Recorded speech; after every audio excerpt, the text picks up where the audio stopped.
Welcome to Forged in the Fires podcast with Fireman Rob.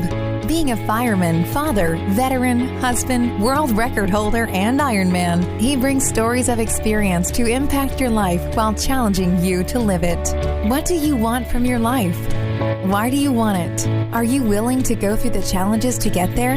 If you have the courage to take that first step, let this podcast be the catalyst to start your fire while you bring the resilience to make it continue to burn. Our lives are made up of moments called right nows. So let's get started. Forged in the Fires podcast with your host, Fireman Rob, begins now.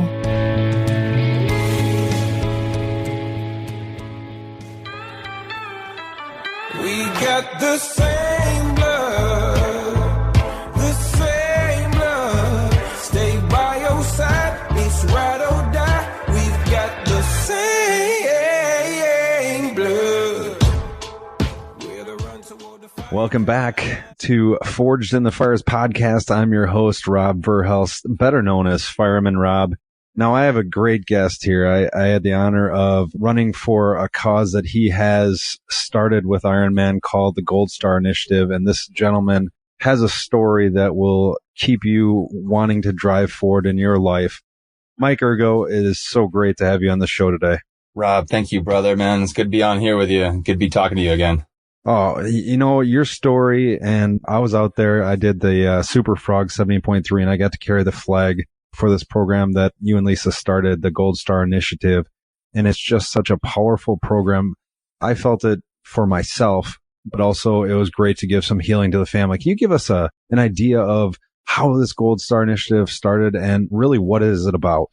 Yeah, sure. I mean, I can start at the beginning, I guess. I got into triathlon as a way of healing my own trauma coming back from combat. You know, did a few years in the Marine Corps and deployed to Iraq a couple of times. In my second deployment, my unit lost 21 Marines, a lot of them that I knew closely, and that wrecked me. That wrecked me getting back, trying to, first of all, figure out what to do after you get back from the war zone, how I could possibly do anything that mattered as much as serving with a lot of brave men that literally had my back and kept me safe. And I floundered for a few years trying to find purpose and got mixed up in a lot of drugs, a lot of booze, it wrecked my marriage. And it wasn't until I cleaned up my act and got away from the drugs and the booze and reconnected to the values I had in life. And I happened to be in Kona in Hawaii the same week as the Ironman World Championship was happening. And at the time, it just seemed like a coincidence. But I saw it, and I saw these people in spandex running around, biking. There was this buzz to it. I didn't understand it, but I was drawn to that energy. I saw that people had something that they were so passionate about, and I missed that. I said, that there's something to this. I don't know what it is. I started looking it up on my phone. I'm watching it on a race day, and people are speeding by on the bike on the Queen K highway. And I'm looking, okay, a 2.4 mile swim, 112 mile bike, and then a marathon of 26.2 miles. And I got so scared. I got pissed. Why would people do this?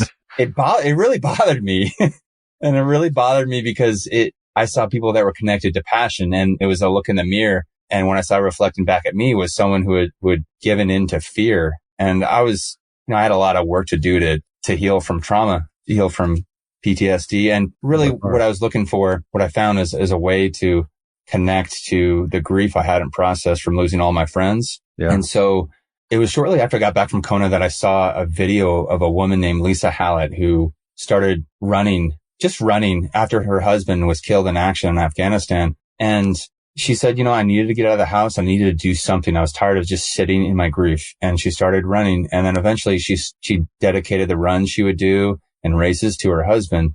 And I sat in my house and I started crying for the first time in a very long time. And I realized that that's what it's all about. Like, she found something that made her body feel good and connected her to purpose. And I had already signed up to do a half Ironman. And I decided, you know what? That's what I'm going to do now. I'm going to dedicate this race to my fallen friends. And that just, from then on, it was just like this bolt of lightning, of motivation, of inspiration, like at a purpose. I wasn't just running a race. It felt good. I had started moving my body again and I felt good, but it didn't have that true purpose until I decided that this is the way I can remember my friends. I don't have to cry into, a cup of beer and I don't have to just grieve my friends by sitting around and just feeling lost and stuck. And so it changed my life because I had purpose again. I felt good. It got me through really tough workouts and really early mornings because there was a purpose to it. Right. It wasn't just something for me. And so eventually I connected with a woman named Lisa Anderson, and I was checking into Superfrog where we met, Rob. Yep. And she was volunteering and she had a bracelet on, and anyone who's a veteran knows this bracelet. It's the Killed in Action memorial bracelets that a lot of us vets wear.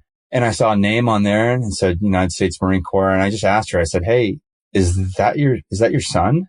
And she looked at me, very seriously. And she said, "Yeah, that's my son, Nick. He was in the Marine Corps and he was killed in Iraq." And we started talking and I learned that I was in Iraq the same time, a different unit. I didn't know her son, but we just connected. And I told her a little bit about why I was racing and the names that I had put on my triathlon jersey, the guys that I honored.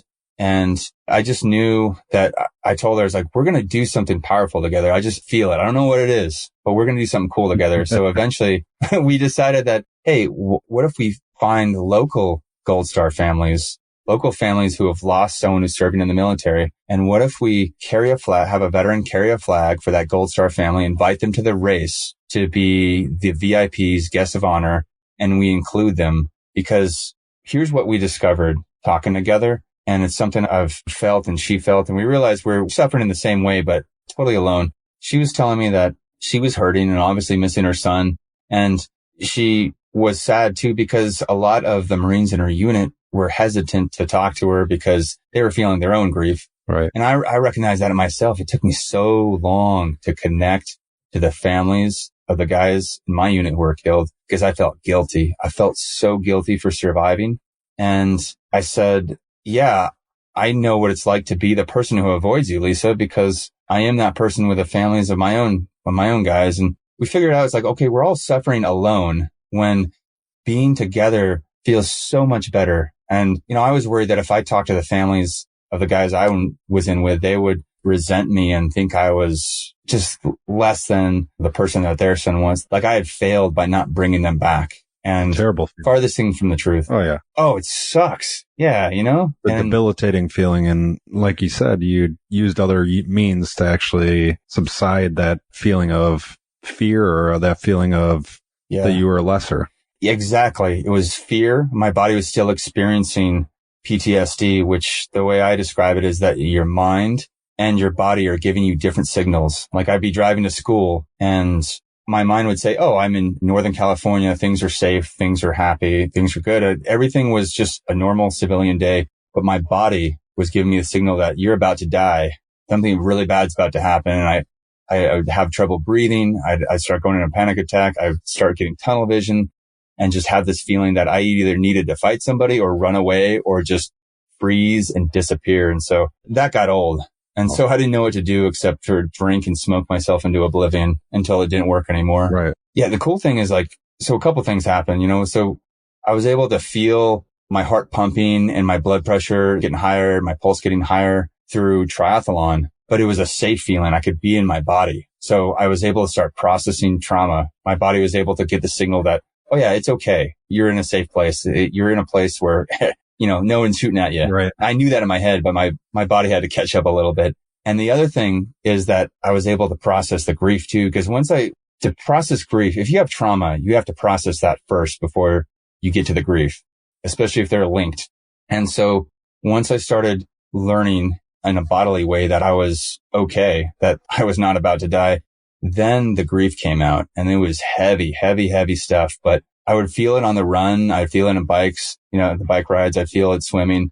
And I just on a run, I'd just be running down the road and just allow myself to cry or allow myself just to feel the presence of my friends. And it was heavy at first, but then felt so good because I'd broken through the anger and the numbness and the hurt. And I felt I tapped into, the reason it hurt so bad is because I was really bonded with these dudes, right.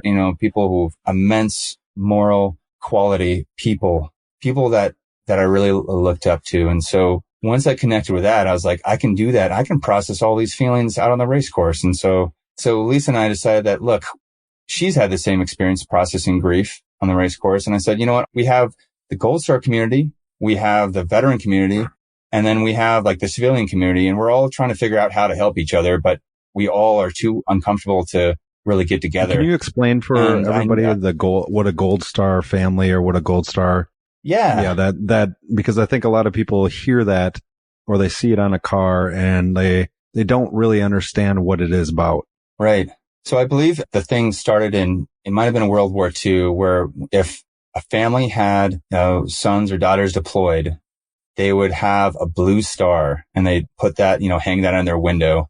And that meant you had somebody fighting in the war, somebody deployed. And then if you saw that same design, but the star was gold, that meant that their son or daughter had been killed and they paid the ultimate sacrifice. And so that Gold Star families are families who have lost someone serving in the military. And it doesn't have to be in war. Right. It's just someone who's died serving. And so these free camps, we got the veterans, we have the Gold Star families, and we have the community.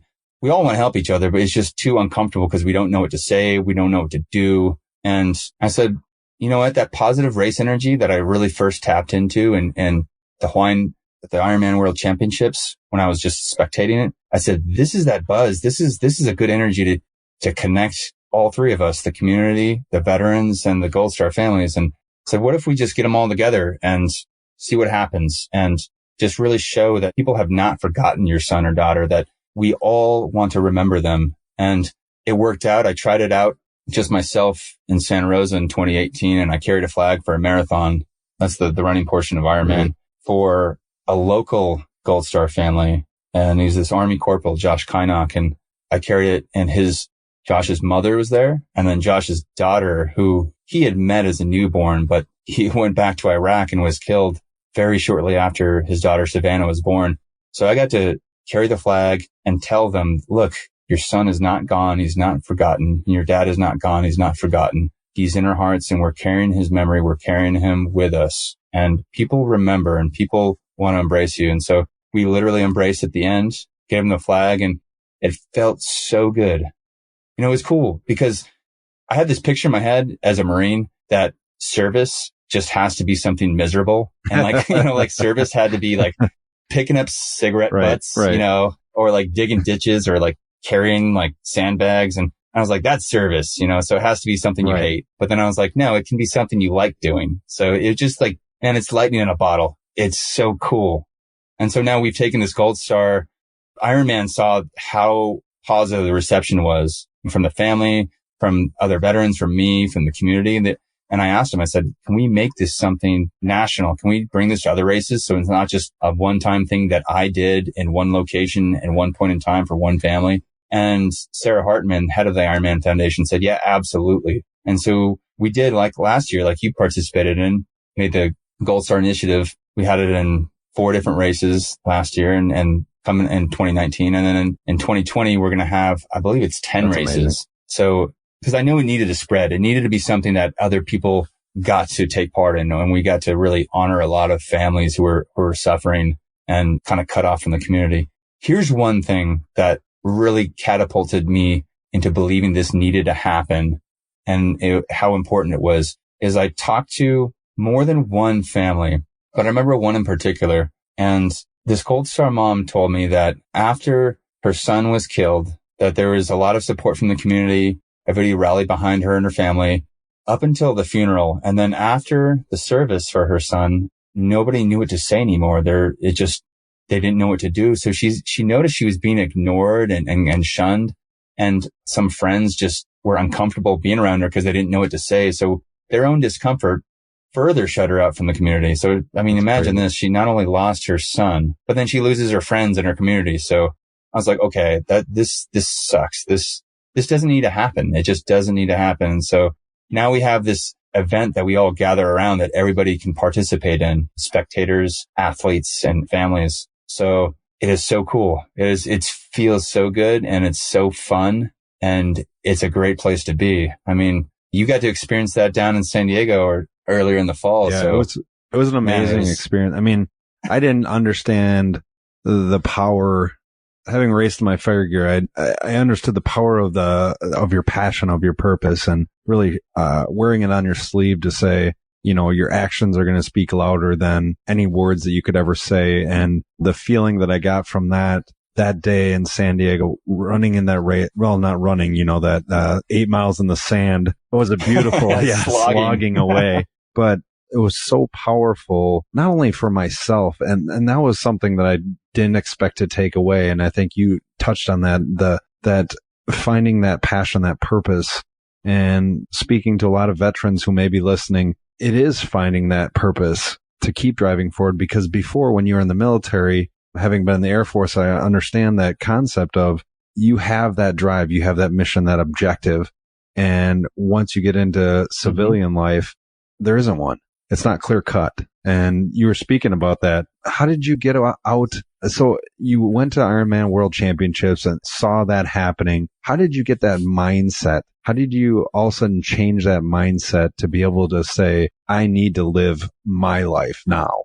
Well, it was finding a different relationship with fear. And so I'd done some therapy, some really intense therapy. And I remember getting back, and there's a lot of experiences where, like being out in a crowd or being around people I cared about in public, I felt fear all the time. And so that bodily fear, the PTSD trauma fear, got confused with other kinds of fear, that kind of the fear I'm excited to do something, but it's risky. It's something I've never done before. That fear of opportunity, Definitely. Maybe you call it. And what I learned is that the more I stepped back from fear and gave in to saying no to something I wanted to do, the more powerful the fear became and how much it controlled my life. And it got smaller and smaller and smaller. And to basically all I was doing was hanging out with my dog in my house, playing video games, drinking all day, because that's how small my world had become, because everything else was fear inducing.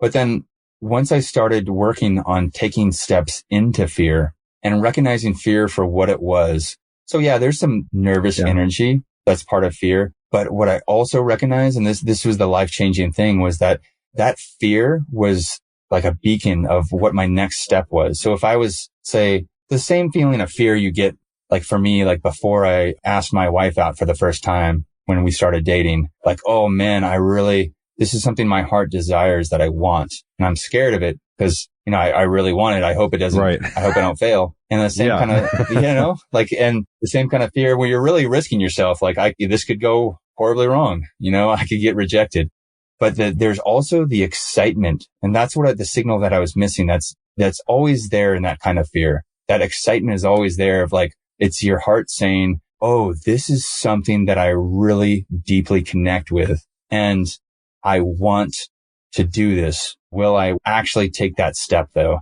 And so once I recognized that fear was something to step towards and not just shrink away from, that's where it changed. Because when I saw that, I got scared watching these people ride bikes and do an Ironman. I was like, why am I getting scared? I'm just watching it, I'm just watching them. I have nothing to be afraid of. Yeah, well, spandex does make a lot of people scared. But I realized, yeah, the spandex and maybe like the flavor saver, like underbeards. But so I saw that fear and I was like, okay, this is my next step. I don't know why, but I'm just going to trust that there's something here that maybe isn't in the front of my mind, but it's something that like, I know I'm supposed to do something because I really want to. And so this is something that just totally lines up with my values. And so I started taking steps into fear. And then the more I did that, and the more I just took one step forward, not even jumping in, but like took one step forward and sign up for my first triathlon right after I got back from the vacation, and, showing up at a pool to take lessons as a grown ass man, watching like 7-year-olds and 8-year-olds smoke me equally in the pool. It's humbling. Like the fear. Oh yeah, exactly. The fear of just showing up to it, like my first triathlon, and be like, all right, so where do we put our stuff? And hey, trust me, I got beat by a 75-year-old lady the first time I did a half Ironman. I was in my 20s. I thought it was the greatest thing since sliced bread. I got out of the water in the top, got down the bike, and then got to the run. And this lady, 75 years old, comes past me and says, "Hey, you're doing a great job. Keep going." And I was like, "You got to be kidding me! You got to be kidding me!" Yeah. Keep it up, buddy. It's humbling, but it's at the same time, like you said, there's so much power to the time that you have by yourself. And you spoke on that of when you're in training and when you're in the race, there's a lot of time that you're in your own head. And for individuals that have PTSD, that's not a good thing because we don't have a good headspace. Yeah, it can be a little wonky. The internal conversation is not the greatest thing, but for myself, I remember learning how to start to talk to myself. And the pain also was something that I felt was kind of a catalyst to be able to have me have a good conversation and say, you need to do this. This is time for you to do this. Was that kind of what you felt too? Because you got to compete at the Ironman World Championships, which is the granddaddy of them all. And being out there, was that kind of one of those things that you're like, gosh, I'm not even supposed to be here, but this is amazing. Oh yeah. It is a trip, walking around and seeing people, recognizing that, they're a lot faster, maybe even training for this for the whole life. And then just walking around seeing pro athletes who are just, another species of human. But being out there in the course, here's what I remember. Like my body was hurting pretty badly on the run, especially like my legs really hurt. And one of the nice things about this sport though, is it gives me the opportunity to be completely present. Because at a certain point, it just takes too much energy to resist the discomfort. And I just kind of say, okay, I'm here. I accept the fact that it's uncomfortable. I'm going to stop trying to run away from it and just accept the pain. Almost like there's a scene in a Fight Club where you just let go, man. Just accept the pain. It's like that. Maybe not as dramatic where you're burning yourself with acid, but I remember my mind started to go dark. And my mind, like the sun set too. So it was literally dark. I'm running by myself in the dark through a lava field, thinking like, this sucks. I'm by myself. Nobody's clapping and saying, woohoo, just lava. No cowbells, just lava and the sound of and everything looks the same. That was the worst part. Yeah. So it's like a treadmill. Yeah. A treadmill in the dark. That is the best description of it. Listeners who haven't seen a picture of me, I'm a fair-skinned, red-headed person. And so you can only imagine the kind of sunburn I was weren't just red hair, you had a red body. So I had an extra layer of hurt. Oh yeah, man. It was full on nasty 2nd-degree burns on my arms. So all that's happening. My mind's going dark and it starts to like replay the scenes from combat that I blocked out. I didn't want to think about, that were still in there, that were still carried a charge. But then, so I was grasping for something. I was grasping for anything. I was like, okay, I can't do this for another 10 miles. What do we have to grab onto? And so I said, you know what? My legs fucking hurt. And I stuck with that for, a few minutes. And eventually I said, you know what? That means I have legs, and my legs work. And that also means I'm alive. So that's pretty awesome. Oh, 2 very great things. I'm alive and I have legs that work. And, it took a little while for that to me to just stay with that thought. I mean, I'm grasping at straws at this point. And it eventually, I was able to harness that feeling of like, yeah, I'm going to be okay. I'm going to be okay. I'm hurting and I'm okay. I'm hurting and I'm going to finish this race. This is uncomfortable. That's fine. I can be with that. This is awesome. I'm living every triathlete's dream being here in Kona right now. And so the power too of looking at the fear that things were going to keep hurting worse or that it was never going to end, and just stepping into that fear even farther was the secret. I learned there's no going around. There's no trying to negotiate with. It's just going into fear and being in my body and saying like, I'm right here right now, man. That's the best way to put it. And now, the one thing that I always get asked and people, it's hard because everybody always asks like, oh, the finish line has to be amazing. That finish line has to be fantastic. And it is, but talk to me more about the journey to the finish line, because I always tell people my favorite part is about a mile from the finish line where there's not really that many people. And it is my favorite part because I know that I conquered the challenge that I set forth for myself. Well, how about you? What does the journey to you mean? Yeah. For me, I've set my last 2 years of racing up with the goal of being exactly where I am in that race as much as possible. I mean, shorter races, it's not as bad, but let's say for an Ironman race, for me, we're looking at about 12 hours. 12 hours of wishing I was at a finish line is 12 hours of just suffering. I'm spending the entire day wishing I was somewhere else, So, and like, cause just the fear of like, oh man, I can't keep going. This is going to be so long. So my favorite part is, I don't know, there's so much about a race day, from showing up and like the adrenaline of just like now that I've learned to grow and not shrink in that energy and recognize that, oh, this is excitement. There's not just fear. I'm not about to die. This is excitement and really tapping into that. And so it's seeing people like on the dock waiting to jump in the water. It's seeing people getting out of the water on the bike ride, just feeling, just noticing that I'm in a beautiful place, moving my body, having the opportunity to be alive and be healthy enough to even be there in that day. And just thinking, like, man, it wasn't but a few years ago that I'd wake up like in a creek, either wearing my uniform or like not sure how I got there. And just like wondering like, oh God, what did I do the night before? Do I have my wallet and my keys? Like what actions did I perform that I'm going to regret, that are going to destroy my marriage, And I don't have to have that anymore. I don't have to live in fear.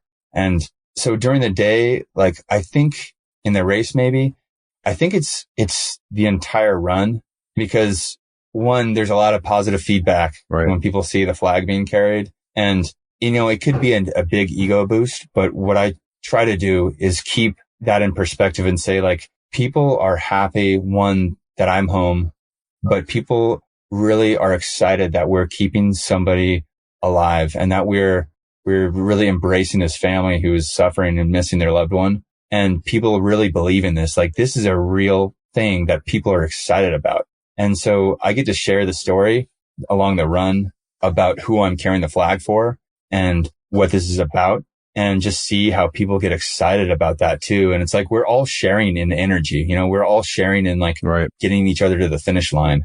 And that really comes out on the run, because on the bike, for me at least, I'm just getting passed by people. I'm just hearing the sound of like, wheels, those like solid disc wheels in the back just passing me. I'm like, oh, there goes another one. There's not a lot of time to talk, but on the run course, it's like you get time to talk. So, and I think I love that too. Like that minute, the last mile before you hit the finish line, you can hear it, but it's that silent time where you can just say like, it's happening. It's real. Like the things that were out there, I'm not limited by. I saw them and I stepped forward anyways, and I kept going. So just to celebrate, like I got here full of gratitude, full of excitement to be alive and be like, wow, I discovered purpose. There is purpose, I never thought it was possible to feel a sense of purpose after I got out. And I'm lucky enough to have it again, and having like an awesome race community, an awesome family and friend and support network that's supporting me to do this. You have a great adventure that you're going on for this next 2020 Ironman Kona, you and one of your good friends, right?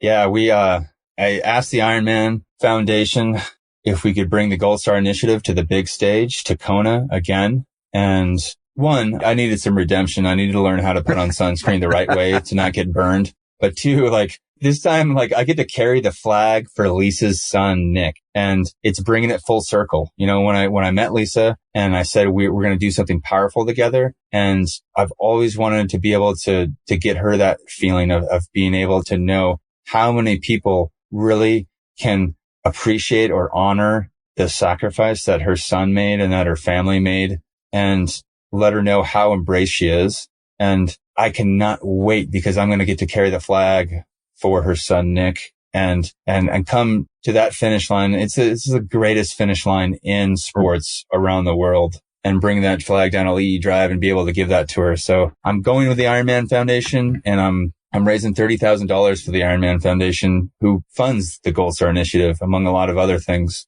And so, I'm just trying to spread the word, get as many vets possible involved in other Gold Star Initiative races that are happening in 2020, and just kind of spread that message of hope and healing. To all the vets that are listening, as well as those who are family or friends, or Gold Star families, how would they get in contact with you or Ironman to be able to be a part of this amazing program? Yeah, the Ironman Foundation, it's ironmanfoundation.org, and they have a link on there that says Gold Star Initiative. And maybe we can put that in the show notes. I'll send it to you. But it's so all you have to do is click on there, and it talks about what it is. You'll see a picture of some, pale ginger carrying a flag. That'll be me. That's when you're knowing you're the right spot. And then I'll say, how do I get involved? What is this? And veterans, just click to fill out the application. It's free. There's no cost to fill it out. And then on the same page, it says, how do Gold Star families get involved? And they click a link and just fill out, who they lost and if they want to be part of it, and what race they'd want to take part in. And then we get together and select the best fit for the races coming up and match a veteran with a Gold Star family. It's a fantastic program. And dude, so cool. Mike, your story and everything that you gave to us today in this podcast, I can't thank you enough for, one, your service for not just the country, but for those individuals that are fighting that invisible fight to most people, but it's very personal and it's a very powerful fight that they're having in their own minds. To hear your story and to hear how you came out on the other side and are continuing to move forward, I hope that a lot of people can take away something, because it doesn't just have to be military members or fire department or police. It can be anybody on everyday life going through a struggle to understand. Oh, exactly. It's exactly. I think for all of us, no matter where you've been, if you can tap into that fear and just take one step forward, the payoff is immense. I mean, it's beyond what I thought was possible. First of all, to know you can go through fear. But second of all, there's just a purpose, just the knowing you're exactly where you need to be in the universe without a doubt. I love it. Nothing beats that. So feeling. I always end all the podcasts with 3 questions, and then we have a rapid round. You can't get these questions wrong because it's all your opinions. Ooh. So don't feel nervous about it. So first question here is, what is one thing you haven't done, but is outside your comfort zone? Ooh, Ultraman. And that's Ironman, like times 2 or 3, all like in a 3-day race. I love that. I'm going to hold you to that one too. Dude, I hope you do. All right. Here's the second one. Your favorite quote and why? Ooh, okay. Yeah, my favorite quote is from Gunnery Sergeant Dan Daly as he's leading the charge for Marines fighting in World War I in Belleau Woods. And he said, "Come on, you sons of bitches. What do you want to live forever?" As they charged the Germans. I love it. I should have known what you would have picked. Yeah. All right. Here's the third one. This one is a little more complex, but it's good. So if you could pick to have coffee with 3 other people, and they could be living or deceased, at a firehouse table. So in other words, nothing is off the table to talk about. Who would it be and why? So this is 3 people? 3 people. 3 people. Ooh, let's see. One person for sure would be my best friend in the Marine Corps, Todd Godwin, who was killed in action 2004, my second deployment, because he was, I would want to personally thank him for just how much he inspired me to go beyond what I thought was possible and kind of mentored me. Yeah, that'd be one. I miss that dude. The second one, I think, the second one. It's a tough one. Yeah, it is tough. I mean, there's so many cool people out there. I know. Let's see. I think the second person I'd want as part of that table. It can't be me because I'm talking to you right now. Oh yeah, man. And we're going to hang out anyways. And like, yeah. Oh man. I think I'd want to hang out with The Rock. What do you think? The Rock? Oh, that's a good one. Yeah. I want to hang out with The Rock because that guy just, oozes like motivation. Oh yeah. And drive and love. So he seems like the ultimate like man's man who everyone wants to be. Oh, by far. And then I think I'm going to choose Wilson from Castaway because he seemed like he was a good companion for Tom Hanks on that island. Oh, that seems like a good, not a talkative person, but I mean, you could actually have yeah. He's a good ear to listen. Contest. Yeah, exactly. I love the 3. Those are some unique ones. All right, here we go. Rapid round question. All you have to do is just give me one of the things that I'm going to tell you. Tell me which one you'd pick. All right, you ready? Right. I'm ready. All right, paper or plastic? Paper. Soup or salad? Salad. McDonald's or Taco Bell? Taco Bell. Camping or hotel? Camping. Fly or drive? Fly. Sleep in late or wake up early? Wake up early. Yeah, I'm talking to a Marine. Run or walk? I'm going to go with walk. That a boy. Walking is good. Partly sunny, partly cloudy. Ooh, partly sunny. Which one do you think? I said partly sunny, but then I got immediately scared because I started thinking about sunburns. Yeah. That makes sense. What about fire or water? Water. All right. And then this is a great one. Use a porta potty or continue to drive or run to the next physical bathroom. Oh, porta potty, bro. I bare ass bar toilets. Porta potty, baby. Oh, Coke all or day, Pepsi? any day, man. Coke. Coke. All right. And go big or go home. Ooh, let's say go big. Atta boy. Hey, Mike Ergo, it has been a pleasure talking with you on this podcast. If anybody wants to contribute, what is the best way to help you raise funds to go to Ironman Kona and to contribute to the Ironman Foundation in honor of what you're doing? The best way, and I'll send you the link. It's a nice short one. It's just perfect. bit.ly/Mike, the number 2 Kona. bit.ly/Mike to Kona.